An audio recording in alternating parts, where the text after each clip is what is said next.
The ancient science of astrology.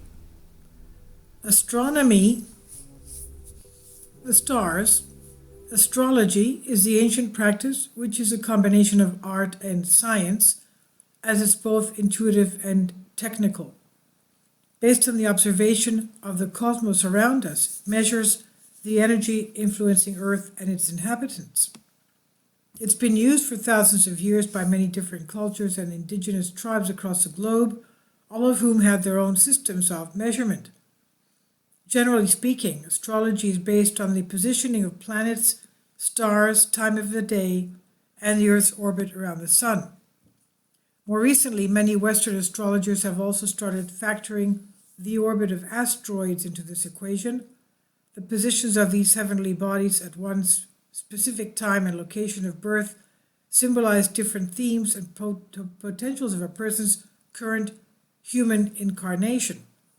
It can all be drawn out into a chart known as a natal chart, which can then be utilized as a life's blueprint, and this blueprint can be utilized to understand oneself better, a tool of great value for those on the spiritual journey towards self-actualization.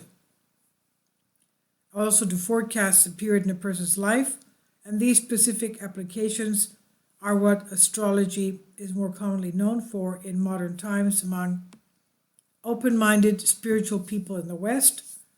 But this science has many more applications than most people know of. Free will in astrology. One of the arguments that some people make against astrology is that we have free will and therefore our lives cannot be predetermined for or fated. From the perspective of most modern astrologers, this is partially correct. Their belief is that we do have free will, but it works within the parameters of the astrological conditions in a person's natal chart combined with the astrological conditions of that period in time. While there can be some karmic fated themes and events which can be measured with astrology in our lives, it's up to one's free will to decide how to work within them. To put it into perspective, everything that manifests in a person's life is a result of how a person's free will is co-created with the astrological conditions.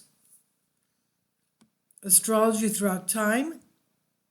Throughout history, astrology had been used by shamans, priests, masters, prophets, healers, royalty, politicians, emperors, health practitioners, wizards, witches, spiritual gurus, as well as common folk in a variety of applications.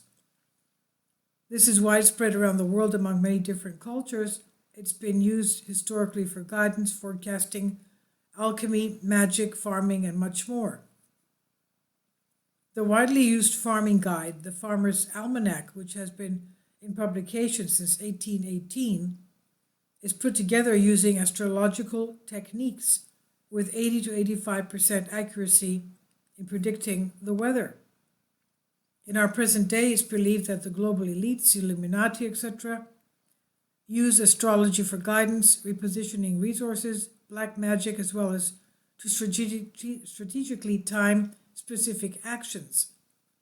Many major corporations around the globe employ astrologers to help guide them in predicting upcoming trends, determining when to launch product lines, and overall in gaining perspective on how to manage other aspects of the company.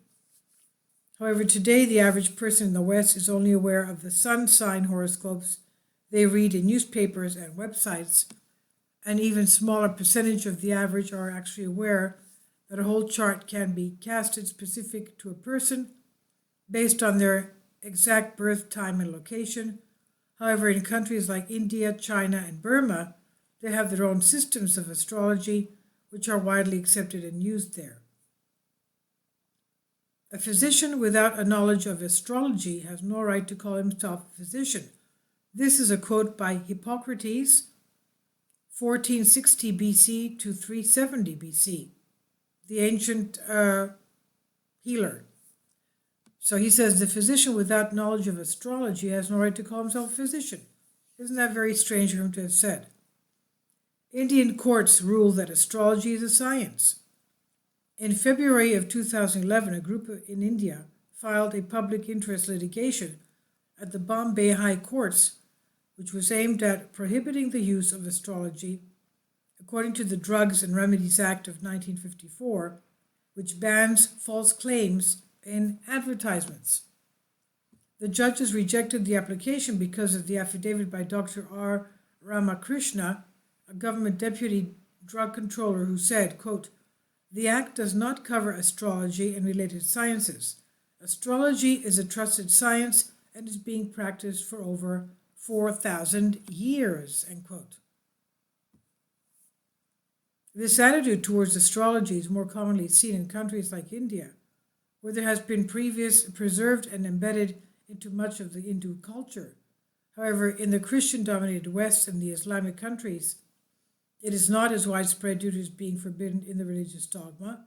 Before Rome became the Roman Catholic Church, many Romans were somewhat astrologically inclined, and many of the state emperors even knew the planets and stars as gods. The same goes for Persia, as the Zoroastrian religion that existed there before Islam was very astrological. However, eventually both the Christian and Islamic conquests forced entire populations of people to convert to these new monotheistic religions. They viewed astrology as a threat and persecuted those who practiced it throughout the last 2,000 years and still even today in some Islamic countries. Astrology and religion. Ironically, these monotheistic religions are much younger than astrology, and we should consider the fact that many previous religions embraced it. Ancient faiths and societies such as Egyptian, Babylonian, Greek, Roman, Zoroastrian, Arabian, Mayan, Aztec, Inca, Mithraism, and the Essenes took astrology very seriously. Some even worshipped the sun as a supreme god.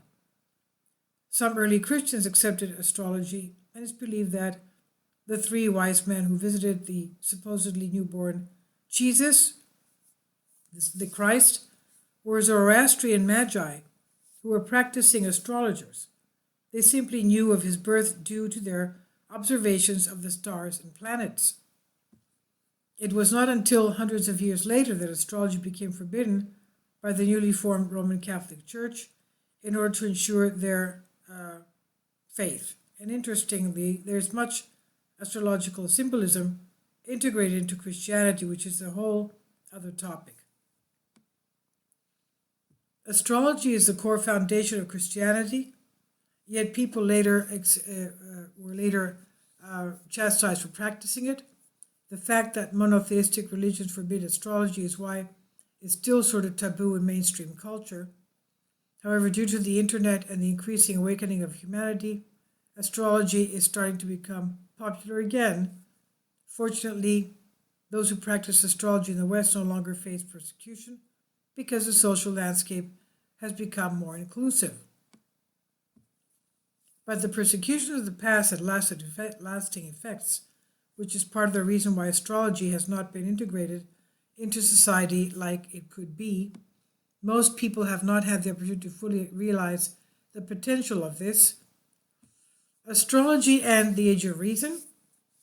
Another factor is that ever since the Age of Reason, 17th century, we've been living in a left-brained dominated society, which has a hard time fitting astrology into the paradigm. Interestingly, the Age of Reason concluded the Renaissance, which was a period when astrology briefly flourished again. Astrology is a holistic science and therefore cannot be perceived by rational thought. As a result, the average citizen in the West considers mainstream rational science as the only valid source of knowledge. And to conclude, mainstream science is absolutely valid, but only as one that is solely based on reasoning with the material physical world. On the other hand, astrology is a holistic science because it measures the underlying spiritual energy influencing the material physical world. It's by Carmen De Lucio, Collective Evolution, and it's on Humans Are Free by Alexander Light.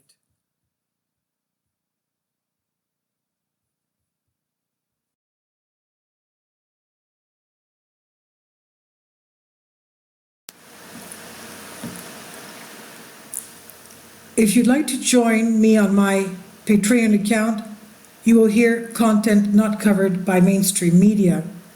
These riveting stories will be based on my research, and I will state my opinions and give my personal insight on diverse and controversial subjects and world events not covered by mainstream media, and not supported by YouTube guidelines.